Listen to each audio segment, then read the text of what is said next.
बीडमध्ये press conference आहे, त्यामध्ये त्यांनी महत्त्वाचे खुलासे केलेले आहेत. संतोष देशमुखांना टॉर्चर करून मारण्यात आलं, शवविच्छेदन अहवालात 56 व्रण समोर आलेले आहेत. आणि त्या दुसरीकडे जे गाणं वाजवलं जातंय आरोपीच्या समजदाराकडून की बाप तो बाप रहेगा, काय सांगता, वक्त वक्त की बात आहे. अधिकारी सुद्धा आरोपीचे स्टेटस ठेवत आहेत असं त्यांनी आरोप केला. सत्य या गोष्टी मी सभागृहात बोललो विधिमंडळाच्या की जर तपासलं असेल रेकॉर्ड तर या गोष्टी ऑलरेडी मी बोललेलो आहे की ज्या पद्धतीनं हाल करून या संतोषांना देशमुख या सरपंचाला खून करण्यात आला, त्याप्रमाणे आरोपी आणि पोलीस यांचे हॉटेलमधले व्हिडिओ समोर आहे आणि पोलीस स्टेशन समोर नुसतं गाणं नाही वाजवलं तर पोस्टर्स लावले होते, बाप तो बाप रहेगा. एवढी हिंमत गुन्हेगारांची आहे, याचाच अर्थ पोलीस आणि गुन्हेगार मिळालेले आहेत. बजरंग बाप्पा यांनी घोषणा केली की 28 तारखेला ते मोठ्या मोर्चाचं आयोजन करणार आहेत. 28 तारखेला जर कारवाई नाही झाली तर बजरंग सोनवणे हे 1 तारखेपासून आमरण उपोषणाला बसणार. बिलकुल त्यांनी भावना, सर्वसामान्य जनतेची भावना व्यक्त केलेली आहे. कारवाई झालीच पाहिजे आणि त्याच्यासाठी सर्व बीड जिल्हा एकवटतोय.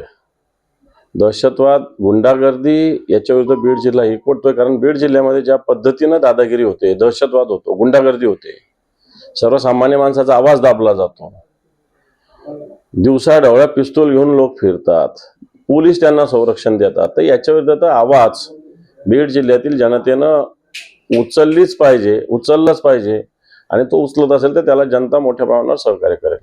बीडमध्ये जवळपास 1222 बंदुकीची शस्त्रास्त्राचे परवाने देण्यात आलेले आहेत आणि त्यामध्ये वाल्मिक कराडच्या गँगमधील दोघांचा समावेश आहे. तो कैलासफड जो आहे ज्याने हवेत गोळीबार केला होता त्याच्यावर गुन्हा दाखल केला. इतक्या मोठ्या प्रमाणात शस्त्रास्त्र परवाने कुणाच्या आशीर्वादाने दिले जातात? हे फक्त परवानेधारक 1222 आहे. विदाउट परवानेधारक आणि ज्यांच्याकडे अशा पद्धतीनं हत्यार हे अनेक लोक या बीड जिल्ह्यात आहे. पोलिसांनाही चांगल्या पद्धतीनं माहिती आहे. बीडमध्ये लहान पोरांना सुद्धा कट्टा जर एखादा घ्यायचा तर तो मिळतो, अशा प्रकारची स्थिती आत्ताच बीडमध्ये 8 दिवसापूर्वी दिवसा गोळीबार झालेला आहे. आणि म्हणून बीड जिल्ह्याचं मी सांगतो काय, दहशतवाद आणि गुंडागर्दीचा हैदोस माजलेला आहे. गोपीचंद पडळकर म्हणाले हे सर्व थोतांड महाराष्ट्र प्रचंड जातीवादी हे डोक्यात फिट करून. मला नाही वाटत असं. एखाद्या घटनेमुळे महाराष्ट्राला जातीवादी म्हणणं मला वाटत नाही. महाराष्ट्र पुरोगामीच आहे. छत्रपती शिवरायांच्या, महात्मा ज्योतिबा फुलेंच्या, डॉक्टर बाबासाहेब आंबेडकरांच्या आणि शाहू महाराजांच्या विचारावर चालणारे राज्य आहे. एक अर्धा माणसाने जर मला असं वाटतं असा विचार सोडला असेल तर महाराष्ट्र तसा झाला असं समजता येणार नाही, असं मला तरी वाटतं. अजित पवार यांनी सूचना दिल्या आहे की जे डीपीडीसी जे पैसे असतात ते विना कामाच्या ज्या गोष्टी नव्हे त्यावर यापुढे ते खर्च करू नये आणि ज्या गोष्टी गरजेच्या आहेत तिथे जाता हे करावं, स्ट्रिक्टली आता ते भूमिका घेतलीच पाहिजे. कारण तिथले पालकमंत्री स्वतःच्या मतदारसंघात एकतर निधी मोठ्या प्रमाणात येतात, एक. दुसरी गोष्ट, वेगवेगळ्या नावाखाली अतिरेकी बिनकामाचा खर्च केला जातो, 2. या गोष्टी होत असताना जिल्हा नियोजन मंडळ, कलेक्टर हे हातचं बावलं झालंय पालकमंत्र्यांचं. हा म्हणून याच्यामध्ये अजितदादांनी कडक पावलं डीपीडीसीच्या बाबतीत उचललीच पाहिजे. कारण डीपीडीसी ही खऱ्या अर्थानं जिल्ह्याच्या विकासाची एक धमनी असते. ठीक आहे, राज्यस्तरावर निधी येत असतो, परंतु तेवढंच महत्वाचं जिल्हा नियोजन मंडळ असतं. अजितदादा सारखा करारी बाण्याचा माणूस निश्चित याच्यात जर तीव्र आणि कडक पावलं उचलले तर मला असं वाटतं जिल्ह्याच्या विकासाचं एक नियोजन शिस्तबद्धरित्या पुढे जाऊ शकेल. गेल्या काही वर्षात ईडीवर अनेक गंभीर आरोप झाले. आता सुप्रीम कोर्टाने ईडीला एक लक्ष्मण रेषा आखली आहे, ज्यात ईडीला मोबाईल आणि लॅपटॉप तपासण्यासाठी आता अनुमती नसणार. म्हणजे इलेक्ट्रॉनिक वस्तू ज्या रेड पडल्यानंतर खासगी इलेक्ट्रॉनिक वस्तू ईडी जप्त करायचा, आता ते करू शकत नाही असं न्यायालयाने सांगितलेलं आहे. चांगलं आहे, कारण ईडीची दहशतवाद, ईडीची सुद्धा दादागिरी आहे. तसं ईडी सत्ताधाऱ्या पक्षाच्या हातचं बावलं बनलेलं आहे आणि म्हणून हळूहळू होत नाही, सुप्रीम कोर्ट जागं होत आहे, याचं स्वागत आहे. देवेंद्र फडणवीस यांची बदनामी करणारे व्हिडिओ काही पोस्ट केल्याबद्दल सायबर सेलने आता कारवाई सुरू केलेली आहे आणि अनेकांवर आता गुन्हे दाखल सुरू केले. सगळ्यांच्याच बाबतीत असं व्हायला पाहिजे.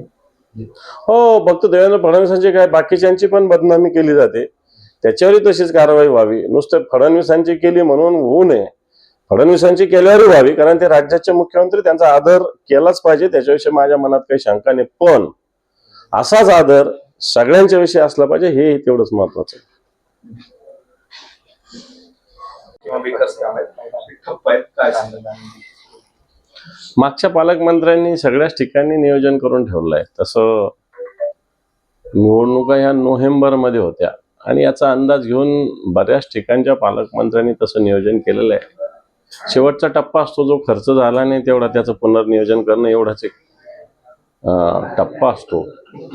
मला असं वाटतं सरकारला याचं काही देणं घेणंच नाही आहे ना या सगळ्या विषयाचं.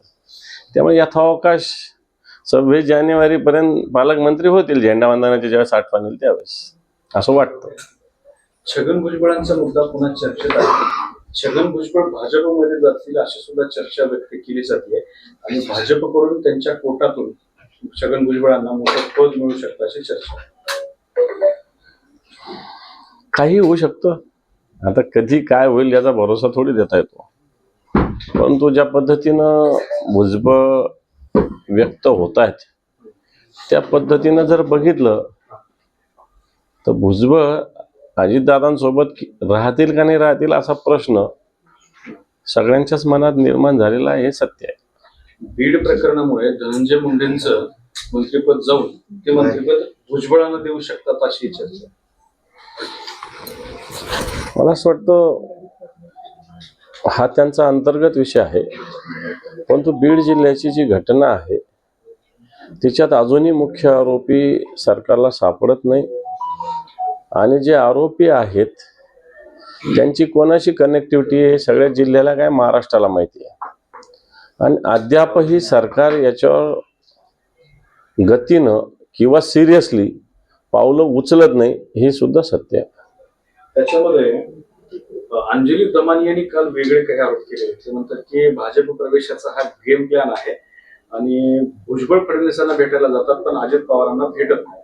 भेटीचा राजकीय अर्थ घ्यायचा तर तो म्हणजे भाजप प्रवेश. हे तर मी कालच बोललेलो आहे की अजितदादांची आणि भुजबळांची भेट होत नाही अजून, आणि फडणवीसांची आणि भुजबळांची भेट होते. याचाच अर्थ काय हे समजून घेतलं पाहिजे. त्यामुळे अंजली दमानिया जे काही बोलले ते काही चूक आहे असं मला तरी वाटत नाही. थँक्यू.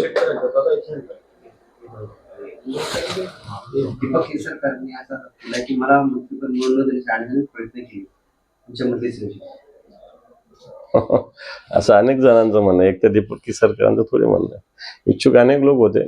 त्याच दिवशी मंत्रिमंडळाचा शपथविधी झाला, त्याच दिवशी बॅगा घेऊन जे मतदारसंघात गेले ना, नागपूरला आले ना, अजून मुंबईला पोहोचले, असे 10-20 जण आहेत. त्याकडे 70ही बऱ्यापैकी नाराज आहेत. त्यांनी पुढच्या 2.5 वर्षानंतर मंत्री होईल. मला भेटेल असं त्यांनी दावा केला. चांगल्या शुभेच्छा आहे त्यांना. आता भेटलोय त्याच्या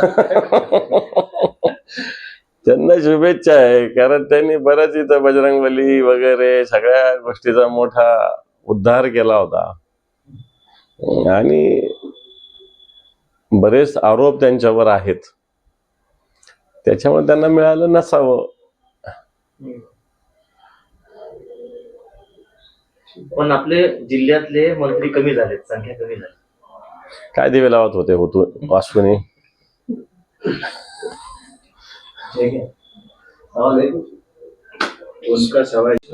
महिलांना कुठली मुलगी? मुलगी जिल्ह्याबाहेरची आहे, तिथे शिक्षणासाठी आली. मग कंप्लेंट कसं झालं, कुठं झालं? तर तिची लोकेशनवरून ट्रेस झाली ती, मग त्याला आणलं पोलिसांनी आणल्यानंतर तिने स्वतः सांगितलं की मी परभणीला गेले, माझी मदत करतो म्हणून मला असं. तर अब्दुल सत्तारांना सुद्धा एवढं इलेक्शन जिंकण्यासाठी संघर्ष करावा लागला नसता. संदीपान भुमरे होते, त्यांच्या मुलाला मार खावा लागला नसता एवढा. तुम्हाला नोटीस आली आहे तरी मार खावा लागेल. करा ना, मी तर वाट बघतो त्याची. आणखी नोटीस द्या माझं, तर मी तर त्याला काय घाबरतो त्या विषयाला. आता आपलं बोलणं संपलेलं आहे म्हणून सांगतो मी. पालकमंत्री मंत्री काय करताय बस झालं नाही आता. म्हणजे ती कुठेही सुरक्षित नव्हती का ते? कोणत्या कोणत्या जिल्ह्यात घडलं? परभणी, नाशिक, पुणे, पुसद, नांदेड, पुसद. मला आहे ना काय काय होऊ लागलं. कशा कशाचे प्रश्न उचलावे असे मला नाशिकला असं होतं. नाही कधी कधी असं वाटतं आता कोणतेच प्रश्न उचलू नये का अशी सुद्धा स्थिती येते ना. ते मिळाले ना. हे चला मला एक 5 प्रश्न असेल तर बरं ना मला. चला आम्ही रोल आहे परत बंद